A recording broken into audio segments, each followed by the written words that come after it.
जिसे आपने फटाफट वीडियो कहा है उसके बारे में देखिए। आज अपना महत्वपूर्ण टॉपिक जो है कक्षा 10th की बात मैं कर लेता हूँ, लेटर। अब इस लेटर के जो पार्ट हमने किए हैं वो 3 हैं मुख्यतः। एक पार्ट है अपना इस लेटर का इनफॉर्मल लेटर, हम इसको 3 भागों में बांटेंगे। दूसरा फॉर्मल लेटर है, फॉर्मल लेटर, और तीसरा भाग है अपना ईमेल, इलेक्ट्रॉनिक मेल भी आप इसे कहते हैं। तो इनफॉर्मल लेटर, फॉर्मल लेटर और ईमेल, ये 3 भागों में हमने इस लेटर को बांटा है कक्षा 10 के अकॉर्डिंग। अब आपके पास समय बिल्कुल कम रह गया है, तो देखिए इनफॉर्मल और फॉर्मल, इन दोनों में अंतर। फटाफट वीडियो है अपना, और ये फटाफट वीडियो की श्रृंखला में ही अपन चल रहे हैं। तो इसमें ये जो इनफॉर्मल लेटर है इसको आप पर्सनल लेटर भी कहते हैं, पर्सनल लेटर भी इसे कहा जाता है। और ये जो अपना लेटर है फॉर्मल, इसे आप ऑफिशियल भी कह सकते हैं, ऑफिशियल। अब देखिए इन दोनों में अंतर क्या है, थोड़ा जल्दी समझने की कोशिश करें। ये पर्सनल लेटर है, मतलब व्यक्तिगत पत्र आप इसे कहते हैं हिंदी में कहूँ तो। ये आधिकारिक पत्र इसे कहा जा सकता है, औपचारिक पत्र भी इसे कहते हैं, कार्यालयी पत्र भी इसे कहते हैं, इसको व्यक्तिगत पत्र भी कहते हैं और अनौपचारिक पत्र भी कहते हैं। मतलब इनफॉर्मल का अनौपचारिक, फॉर्मल का औपचारिक। अब सीधे सीधे ये परीक्षा में नहीं पूछा जाएगा कि इनका अर्थ क्या होता है, हम सीधे सीधे चलते हैं। ये जो इनफॉर्मल लेटर होते हैं ये अपन व्यक्तिगत, जिसे मैंने कहा है व्यक्तिगत भी इसे कहते हैं। तो ये जो है अपने घर वालों को मतलब घर वालों को परिजन कहते हैं अपन, परिजन। और रिश्तेदारों को, मित्रों को लिखे जाने वाले जो पत्र हैं ये होते हैं अपने पर्सनल लेटर्स।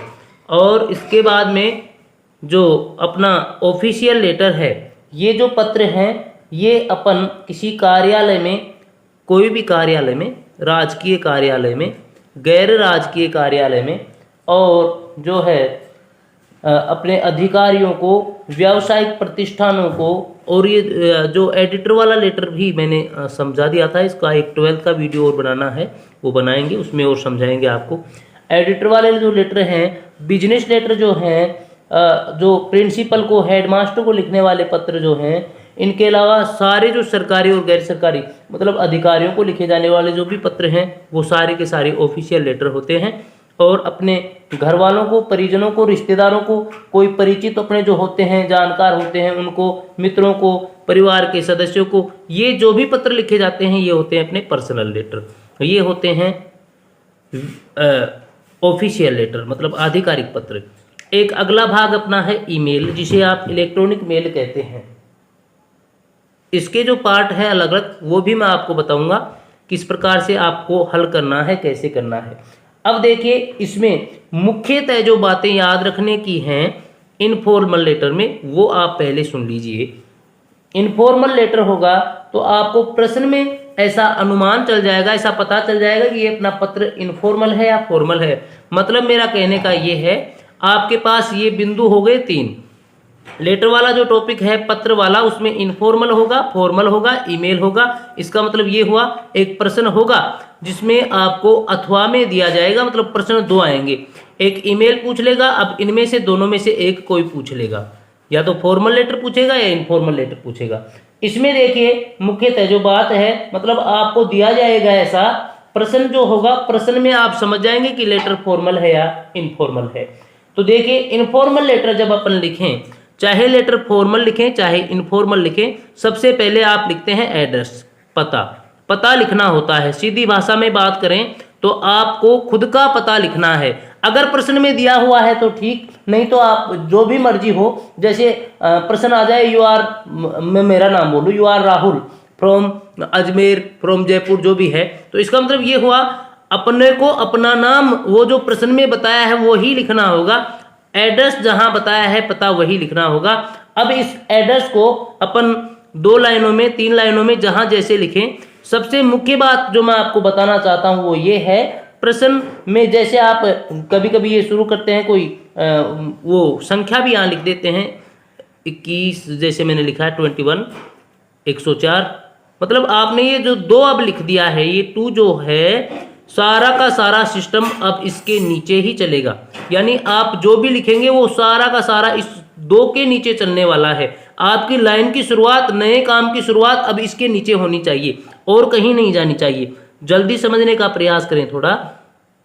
देखिए, कहने का मतलब मेरा ये हुआ, आजकल जो है LHS प्रचलन बढ़ गया है अपना, LHS लेफ्ट हैंड साइड से ही अपन सारा काम करेंगे और लेटर अपना चाहे फॉर्मल हो या फिर इनफॉर्मल हो, सारा सिस्टम यहीं से शुरू होगा। और ये जो 2 है, हर लाइन आपकी जो नई लाइन होगी वो यहाँ इसके नीचे से शुरुआत की जाएगी अंत तक जहां तक आप पत्र लिखते हैं।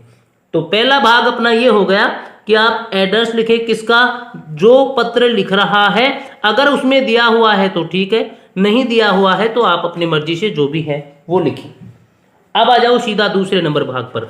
ये दोनों में लागू होता है, लेटर चाहे फॉर्मल हो या फिर इनफॉर्मल। लागू कहाँ नहीं होता है वो बात भी आप ध्यान से सुन लीजिएगा।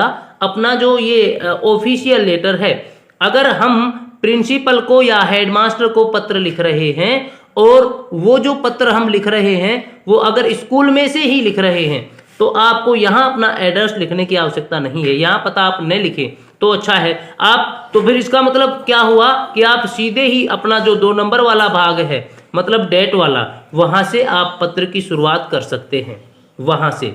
तो एक ये वाला पत्र, जहां तक मैं मानता हूं, जहां तक मैं सोचता हूं, जहां तक मेरा विचार है, आपको शुरू नहीं करना है एड्रेस से, क्योंकि आप वहीं से पत्र लिख रहे हैं स्कूल से ही, और स्कूल में ही आपको पत्र लिखना है, स्कूल में ही आपको पत्र देना है, भेजना है। ऐसी स्थिति में आपको एड्रेस लिखने की आवश्यकता नहीं है।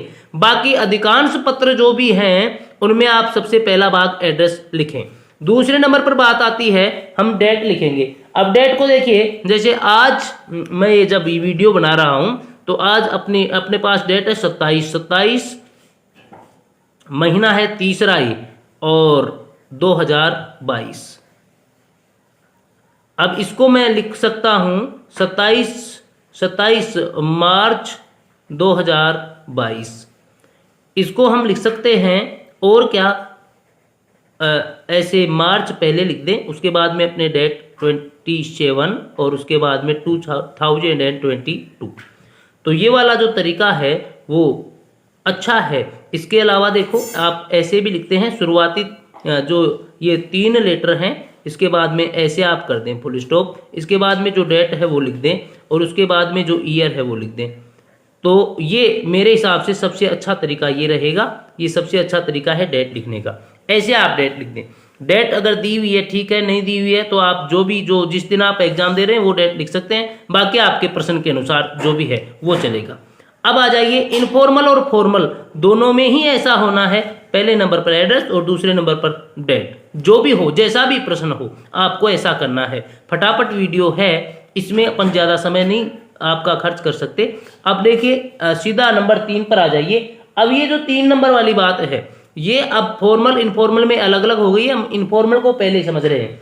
तो यहाँ आप जिसको पत्र भेज रहे हैं उसके लिए लिखेंगे, मतलब उसमें तो पूरा एड्रेस आपको देना होता है। पहले जो भी है अपना जहां भेज रहे हैं उसका उसके पद का नाम लिखेंगे, उसके बाद में उसकी संस्था का नाम लिखेंगे। ऐसा फॉर्मल में करते हैं।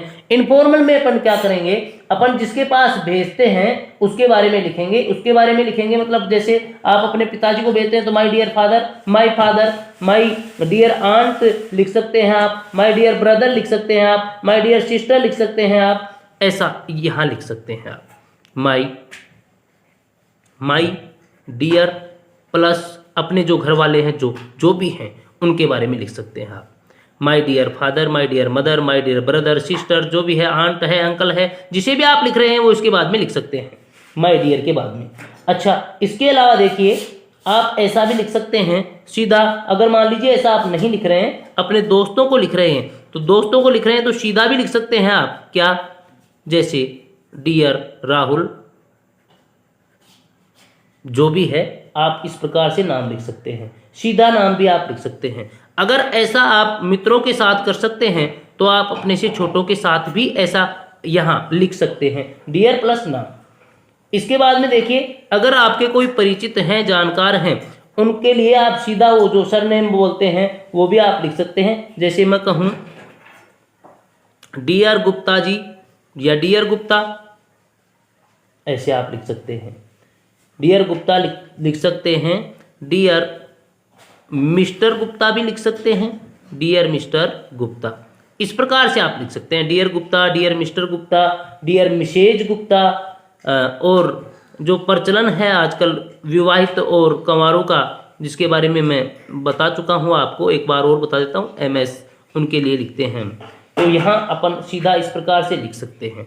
ये हुई अपनी बात इनफॉर्मल लेटर के बारे में। ये जो बिंदु हैं 3 मुख्यतः, ये बिंदु इनको आप ध्यान में रखें, थोड़ा जल्दी जल्दी आप इनको समझने का प्रयास करें। यहाँ थोड़ा सा ये मोबाइल में लाइटिंग का ये जो असर है आपको परेशान कर सकता है, जहाँ तक मेरा मानना है। इसको दुरुस्त करने का प्रयास जल्दी ही किया जाएगा। आपको जो असुविधा हो रही है उसके लिए माफ़ी चाहते हैं।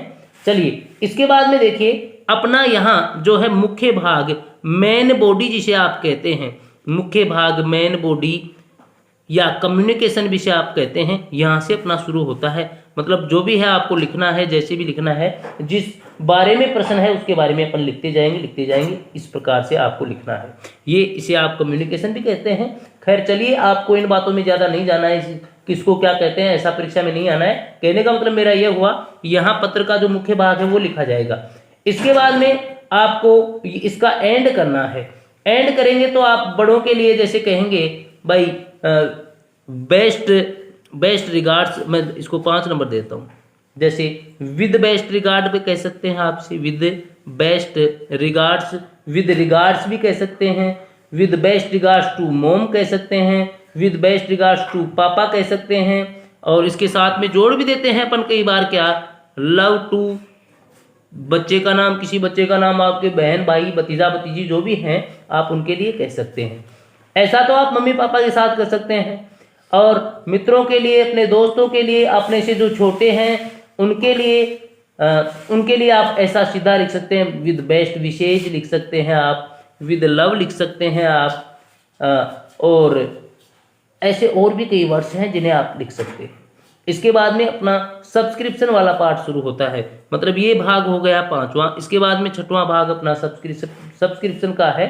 मतलब आप उनके क्या हैं भाई, उनके सन हैं कि आप डॉटर हैं कि नेफ्यू नीच जो भी हैं, ब्रदर हैं या फिर सिस्टर हैं, या फिर नेफ्यू आप हो सकते हो, या फिर आप जो है फ्रेंड हो सकते हो, जो भी हैं आपको उसके बारे में लिखना है। इसके बाद में आप योवर्स सिंसियरली, और वो जो लास्ट में लिखते हैं अंत में, उसका अवश्य ध्यान रखें। आप छोटों के लिए अगर लिख रहे हैं, बड़ों के लिए लिख रहे हैं, उसमें थोड़ा सा ध्यान रखें। तो आपको सिंसियरली लिखना है अपने मित्रों के लिए, आपको अफेक्शनेटली लिखना है अपने से छोटों के लिए, आपको बड़ों के लिए जैसे मैंने आपको अभी बताया था, योर लविंग सन, डॉटर, इस प्रकार से आपको लिखना है। ये वाला भाग अपना पूरा हुआ। इसके बाद में अंत में आपको मतलब सिग्नेचर करने हैं, साइन जिसे मैं कहूँ, ऐसा आपको करना है। ये थोड़ी सी बात थी जिसे मैंने आपको संक्षिप्त में बताने की कोशिश की है। अब देखिए, मैं आपको ये जो बात बता रहा था, इसमें यहाँ देखिए, ये जो इनफॉर्मल है, ये फॉर्मल है। इनफॉर्मल लेटर जो हैं किसको लिखे जाते हैं मैंने आपको बताया। अब देखिए, इनकी भाषा शैली जो है मित्रवत होती है, क्योंकि हम मित्रों को लिखते हैं। पारिवारिक भी हो सकती है। इसकी भाषा शैली है जो सरल है। अपनी भाषा में अपन व्यक्तिगत भाषा का किसी भी प्रकार से प्रयोग किया जा सकता है। इसकी भाषा इस प्रकार से होती है। इसमें जो पर्सन होंगे वो फर्स्ट और सेकंड पर्सन का ज़्यादा उपयोग किया जाता है। फर्स्ट पर्सन आप खुद लिखने वाले, सेकंड पर्सन आप जिसको लिख रहे हैं जो भी हैं वो, इस प्रकार से होता है। ये जो फॉर्मल लेटर है इसमें थर्ड पर्सन का ज़्यादा यूज होता है। अब इसमें जो अपना वॉइस होता है वो पैसिव होता है, इसमें एक्टिव ज़्यादा होता है, इसमें पैसिव ज़्यादा होता है। इसमें फर्स्ट और सेकंड पर्सन ज़्यादा होते हैं, इसमें थर्ड पर्सन ज़्यादा होता है।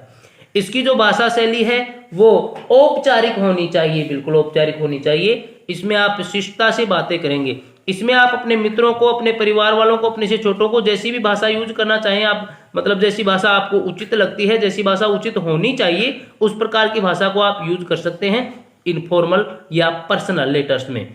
इसमें केवल आपको शिष्टतापूर्ण भाषा का प्रयोग ही करना है। चलिए बढ़ चलते हैं अगले भाग की ओर। अगला भाग है अपना, थोड़ा सा जल्दी समझने का प्रयास करें। 1 नंबर पर इसमें भी अपन एड्रेस लिखेंगे, पता लिखेंगे जो पत्र को लिख रहा है। कौन से लेटर में? फॉर्मल की बात कर रहा हूं, ऑफिशियल लेटर की बात कर रहा हूं। इसमें आपको एड्रेस लिखना है सबसे पहले। एड्रेस मैंने आपको बताया 2-3 लाइनों में, मतलब जैसे आप इस प्रकार से लिखें।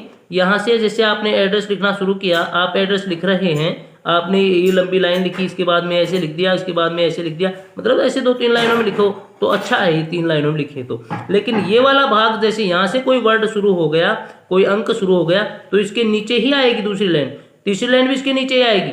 अब एक बात और जो मैं आपको बताना भूल गया था, वो ये थी कि यहाँ जो एड्रेस आप लिख रहे हैं, इसके बीच में और इस डेट के बीच में, ये जो डेट है इसके बीच में आप स्पेस जरूर रखें, ध्यान रहे स्पेस आपको रखना है। यहाँ आगे वाला भाग जो है, ये इससे 2 नंबर के बाद में जो तीसरा भाग है, इसमें भी आपको स्पेस रखना है, याद रखना इस बात को। इसका मतलब यहाँ भी स्पेस हो गया, यहाँ भी स्पेस हो गया, और उसके बाद में यहाँ भी स्पेस करना है। इस डियर वगैरह के बाद में ये जो मेन बॉडी शुरू होती है, मेन बॉडी का पार्ट जहाँ से आप शुरू कर रहे हैं, इसके बीच में और इसके बीच में भी स्पेस होना चाहिए। मेन बॉडी के बाद में, इसके बाद में जो अगला भाग अपना है, इसमें भी स्पेस होना चाहिए। और ये जो यो लविंग वगैरह यो जो लिख रहे थे, मैं बता रहा था आपको, इसमें भी स्पेस होना चाहिए। सिग्नेचर में स्पेस रखने की आवश्यकता नहीं है। तो ये जितने बिंदु मैंने बताए हैं, इनमें स्पेस आपको रखना अत्यावश्यक है, जरूरी है, अच्छा है, वो अच्छा माना जाएगा। अब बात कर रहा था मैं अपने फॉर्मल लेटर की। जैसा मैंने आपको बताया, इसमें पर्सन जो है ज्यादातर थर्ड होता है, और इसमें पैसिव वॉइस का ज्यादा प्रयोग किया जाता है, ध्यान रखना। इसकी भाषा शैली जो है वो शिष्टाचार से युक्त होनी चाहिए फॉर्मल लेटर की। अब फॉर्मल लेटर के बारे में बात करूं तो पहली बात वही है, अपने को एड्रेस लिखना है। दूसरी बात जो मैंने आपको यहाँ समझाई, फटाफट वीडियो जो अपने हैं, तो दूसरी बात वही एड्रेस इस प्रकार से आप एड्रेस ये डेट लिखें, सॉरी डेट आपको इस प्रकार से लिखनी है। अब तीसरी बात में आ जाओ सीधे आप, यहाँ जहाँ आप इनफॉर्मल में माय डियर प्लस वगैरह आप लिख रहे थे, वो ये सब आपको नहीं करना है। आपको करना क्या है, यहाँ आप उसका एड्रेस लिखेंगे जहाँ आप अपना पत्र भेज रहे हो। जहाँ आप अपना पत्र भेज रहे हो, तो इसमें आपको क्या करना है, देखिएगा अपने जो ऑफिशियल लेटर ज़्यादातर हैं उनमें 1 नंबर 2 नंबर अपना हो गया। तीसरे नंबर की बात मैं कर रहा था, स्पेस छोड़ते जाएं, ध्यान रखें एड्रेस के और डेट के बीच में स्पेस होना चाहिए, और डेट के बाद में, और ये क्या है, इसमें ज्यादातर आर्टिकल अपन दे का यूज करते हैं फॉर्मल लेटर जो होते हैं। इसके बाद में उसकी पोस्ट होती है। मैं सीधे शब्दों में कहूँ तो आप सीधे सीधे समझना, यहाँ पद का नाम होता है, और उसके बाद में जो है, इसके बाद में अपन सीधा यहाँ उससे संबंधित जो संस्था है उस संस्था का नाम लिख देंगे, और संस्था के बाद में वो जहां है उस स्थान का नाम लिख देंगे। तो ध्यान रखना, यहाँ पोस्ट आ जाएगी, पोस्ट के बाद में संस्था आ जाएगी और स्थान आ जाएगा। कभी कभार ये जो 3 लाइनें 4 में भी हो सकते हैं, कोई जरूरी नहीं है। कभी कभार रेयरली बता रहा हूँ, कभी कभार 4 में हो सकती हैं, कभी कभार 2 में भी हो सकते हैं, कोई बड़ी बात नहीं है। 3 में ज्यादातर अच्छा है। ये दे आ जाएगा आर्टिकल जो है, उसके बाद में जो पोस्ट उसकी है वो पोस्ट आ जाएगी, और उसके बाद में जहां ये स्थान है सॉरी ये जो स्थान है, स्थान के बारे में अपन लिख देंगे। स्थान जहां भी है उसके बारे में अपन लिखेंगे। स्पेस का ध्यान रखते जाना। अब डेट के बाद में थोड़ा सा आपको स्पेस छोड़ना है, इस बात का आप ध्यान रखना। इसके बाद में स्पेस छोड़ना है, इसके बाद में आ जाओ। अब ये जो हो गया, इसके बाद में आप इसको सर या मैडम, इसका अभिवादन जो करना है आपको, उस अभिवादन को आप करेंगे। यहाँ ये जो अभिवादन है, एक बात जरूर यहाँ होती है, रेफरेंस नंबर भी लिखते हैं बिजनेस लेटर वगैरह में, उनमें जो पत्र आपने पहले भेजे हैं उनका रेफरेंस नंबर, लेटर नंबर आदि लिखते हैं। खैर आपको ज़्यादा आवश्यकता नहीं है इतना गहराई में जाने की, क्योंकि आप इस समय थोड़ा सा आप जल्दी पढ़ने की कोशिश करें। देखिए इसके बाद में आप यहाँ ये जो आपका सैल्यूटेशन है, इसमें स्पेस छोड़ेंगे। नंबर 4 की बात करूँ तो सर लिख सकते हैं, मैडम लिख सकते हैं, और ये जो अपने बिजनेस लेटर होते हैं वहाँ सर्स भी होता है, वो उसके बारे में बाद में हम चर्चा करेंगे। इस समय आपके पास ज़्यादा समय नहीं है, वहाँ सर्स भी होता है, SIRS। चलिए अब इसके बाद में भी आपको स्पेस छोड़ना है, और स्पेस छोड़ करके नंबर 5 पर आपको लिखना है क्या, सब्जेक्ट। सब्जेक्ट के बिना कोई प्रश्न नहीं होता है। इसका मतलब ये हुआ कि प्रश्न में ही आपको सब्जेक्ट मिल जाएगा, प्रश्न में सब्जेक्ट होता ही है। इसके बाद में सीधा आ जाओ अगले भाग पर, और अगला भाग है अपना वही जो मैं इसमें बात कर रहा था, मेन बॉडी, मुख्य भाग है इसमें। अगला मेन बॉडी है या कम्युनिकेशन जो भी है, जिसे भी आप कहें, उसको आपको लिखना है। मतलब अब इसमें क्या करना है, इसमें आप दो छोटे छोटे 2-3 पैराग्राफ बना सकते हैं, इसमें अलग अलग पैरा हो सकते हैं। और इन पैरा में जो आपकी भाषा है ना, वो भाषा बिल्कुल सही होनी चाहिए, वाक्य बिल्कुल सही होने चाहिए, भाषा शैली का प्रयोग आप जो है बिल्कुल सही से करें जिस प्रकार का पत्र आप लिख रहे हैं। इसके बाद में आप फिर से इनको कह सकते हैं। चलिए ये भाग मैं इसमें ही शामिल मान लेता हूं आपका, कि भाई आपको क्या करना चाहिए, उन अधिकारियों को क्या करना चाहिए, क्योंकि आप अधिकारियों को लिख रहे हैं, कोई शिकायती पत्र ये ज़्यादा होते हैं। तो आपके सुझाव जो हैं आप इस मेन बॉडी के बाद में नीचे एक लाइन में नीचे, जैसे please look into the matter, है ना, ऐसी इस प्रकार की बातें आप इससे नीचे मतलब आप एक लाइन में लिख सकते हैं, अलग से लिख सकते हैं इनको, ये इसी में मैं शामिल कर देता हूं। इसके बाद में मैं सीधा सीधा कहूँ आपको, तो आप जैसे थैंकिंग यू यहाँ लिख दें। अब ये जो थैंकिंग यू आप लिख रहे हैं, ये मेन बॉडी से इसमें स्पेस देने की कोशिश करें, इसमें आपको स्पेस देना है। थैंकिंग यू जहां आप लिख रहे हैं उसमें आपको स्पेस देना है, स्पेस जगह छोड़नी है। और इसके बाद में आ जाओ सीधा, आप योवर्स ट्रूली लिखते हैं, योवर्स ओबिडेंटली लिखते हैं। ओबिडेंटली ध्यान रखिएगा, ओबिडेंटली आप जहां लिखते हैं उस ओबिडेंटली में आपको मतलब ध्यान रखना कि आप प्रिंसिपल को, हेडमास्टर को, जो भी है उनको लिख रहे हैं तो आपको ओबिडेंटली लिखना है। फेथफुली अधिकारियों के लिए है ही। ट्रूली मैंने आपको बताया था, ये जो अपने समाचार पत्र के संपादक एडिटर वाले लेटर्स जो हैं उनमें अपने को लिखना है। तो ये सीधी सीधी बातें हुई। अब इसके बारे में प्रश्नों के उदाहरण देकर के मैं आपको समझाऊं तो इसमें थोड़ा सा वक्त लग सकता है। मैंने आपको जैसे बताया, ये जो मेन बॉडी है इसके बाद में आप सुझाव देंगे, एक लाइन में दे सकते हैं नीचे, लेकिन इस लाइन के बाद में जहां आप थैंकिंग यू लिख रहे हैं इसमें स्पेस होना चाहिए, यहां भी स्पेस होना चाहिए। इसके बाद में आप जो योवर्स फेथफुली, योवर्स ओबिडेंटली किन के लिए होता है मैंने आपको बताया, फेथफुली ट्रूली किन के लिए होता है मैंने आपको बताया। तो ये इसमें भी स्पेस होना चाहिए और नीचे जो सिग्नेचर आपके हैं उसमें स्पेस नहीं होना चाहिए, यहाँ स्पेस की आवश्यकता नहीं है। चलिए यहाँ तक आपने मुझे ऐसी मैं आशा करता हूँ कि आपने यहाँ तक कुछ ठीक ठाक समझा होगा। अब मैं बात कर लेता हूँ सीधा सीधा ईमेल की। ईमेल की बात करें तो थोड़ा सा हम जल्दी चल रहे हैं वीडियोज में, तो आपको ये जो कॉलम, इसमें कॉलम बनाने हैं, कॉलम बनाएंगे। यहाँ देखिए जैसे आपको सबसे पहले टू लिखना है, मैं कहूँ तो आपको इस प्रकार से आपको ये कॉलम बनाना है। यहाँ मैंने आपको बताया ऊपर वाले भाग में ये जो सारी लाइनें हैं इसके ठीक नीचे होनी चाहिए, नहीं तो आपका प्रश्न गलत माना जाएगा, ध्यान रखना। आजकल जो प्रचलन है लेटर्स का वो LHS हो चला है, जैसे मैंने आपको समझाया था। अब देखिएगा आपने ये जो टू बनाया है, मतलब ये पहला कॉलम हुआ अपना। अब इस टू में क्या आएगा, आपको या तो प्रश्न में दिया होगा, अगर प्रश्न में नहीं दिया होता है तो आपको ईमेल एड्रेस यहाँ लिखना है, ईमेल एड्रेस का पता लिखना है इस टू वाले भाग में। इसके बाद में 2 नंबर पर अपना जो भाग है वो है CC, मतलब ये टू लिखना है जैसा मैंने लिखा है, इसी स्टाइल में सबसे ज्यादा अच्छा माना जाता है ये टू। यहां भी आप लाइन खींच दें। अब देखिएगा ये टू वाला भाग है, इसमें यहां ईमेल एड्रेस आएगा, प्रश्न में दिया हुआ है, ठीक है, नहीं तो आप अपनी ओर से लिखें। और ये भी ध्यान रखें कि ये जो ईमेल एड्रेस आप लिख रहे हैं इसमें कैपिटल लेटर्स का यूज न करें, इसमें स्मॉल लेटर्स का यूज ज़्यादा करें। और अपना जो है इसमें @ ये होता है gmail.com या yahoo.com जो भी होता है, इस प्रकार से आप एड्रेस को इसको सही करने का प्रयास करें। ज़्यादातर बच्चे इसको गलत कर देते हैं, आप ईमेल एड्रेस ऐसे लिख देते हैं, स्कूल का नाम लिखते हैं, ऐसे वैसे करते हैं, या कैपिटल लेटर्स में लिख देते हैं, जैसे कोई गवर्नमेंट स्कूल का नाम लिख रहे हैं तो GOVT बस ऐसे लिख दिया। ऐसे आप लिख तो कैसे भी सकते हैं, लेकिन इसमें स्मॉल लेटर का यूज ज़्यादा होता है, स्मॉल लेटर्स का। और उसके बाद में ये अपना जो @ है ये भी आप लगाना न भूलें। इसके बाद में gmail.com आप अवश्य लिखें क्योंकि ये अपना ईमेल है। इसके बाद में जो yahoo.com होते हैं और भी बहुत सारे साइट्स जो ये हैं एड्रेस के लिए, इसको आप इनको यूज कर सकते हैं, जो भी हैं जैसे भी हैं। चलिए अब इसके बाद में मैं आपको कहूँ तो आप यहाँ CC लिखें दूसरे नंबर पर। अब ये जो CC आप लिख रहे हैं देखिए, यहाँ थोड़ा देखते जाना आप, ये दोनों कैपिटल समझें आप, इनको दोनों कैपिटल हैं, CC वाला भाग कैपिटल है। अब ये वाला अपने पास खाली रहता है क्योंकि ये कार्बन कॉपी के लिए होता है।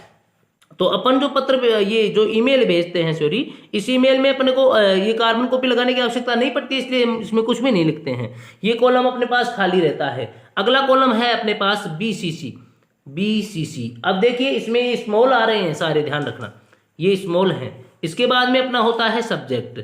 सब्जेक्ट जो भी है प्रश्न में बिना सब्जेक्ट के कोई प्रश्न नहीं होता है, जैसा मैंने अभी आपको बताया था। ये वाला भाग इसमें लिख देंगे। इसके बाद में अपना टेक्स्ट होता है। टेक्स्ट का मतलब मेन बॉडी है यहाँ। इस मेन बॉडी में अपन लिखते जाएंगे और इसके बाद में इसका अंत हो जाएगा, बस ये है। अब इस प्रकार के कॉलम आपको बनाने हैं, मतलब सीधे सीधे इनको याद कर लें। टू है, सीसी है, बीसीसी है, सब्जेक्ट है और टेक्स्ट है। इसमें आपको क्या करना है, जैसा मैंने आपको बताया उसी प्रकार से आपको लिखना है। समय ज़्यादा हो चला है, इतना समय आपके पास अभी नहीं है। ये जो फटाफट वीडियोज हैं, इसी चीज़ को हम समझने के लिए इसमें ज़्यादा वक्त लगता, अगर इसको हम सही से समझते, इसमें ज़्यादा वक्त लग सकता था। लेकिन मैंने थोड़ा सा आपको अपनी परीक्षाओं की दृष्टि से, और देखिएगा एक बात, अगर आप ये मेरा पूरा वीडियो देख पाते हैं तो मैं आपको सभी को कहना चाहूँगा कि आप जो है प्रश्न बिल्कुल भी मत छोड़ करके आना। आपको प्रश्न नहीं छोड़ के आना है और इस प्रकार से अपने पेपर को मैनेज करना कि आप सही से पूरे प्रश्न कर पाएं। ठीक है, धन्यवाद। फिर मिलते हैं अगले वीडियो में। मैं ऐसा करने वाला हूं कि अगर समय मिला मुझे भी तो मैं आपके लिए ये जो प्रश्न है इस प्रकार से लेकर आ रहा हूं कि एक एक प्रश्न आपको इसमें थोड़ा समझा दूं, ताकि आप लोग जो है इसको अच्छे से समझ पाएं। तो मैं ऐसा करने वाला हूं। जल्दी ही मिलेंगे अगले वीडियो में, तब तक बने रहिएगा हमारे साथ। धन्यवाद।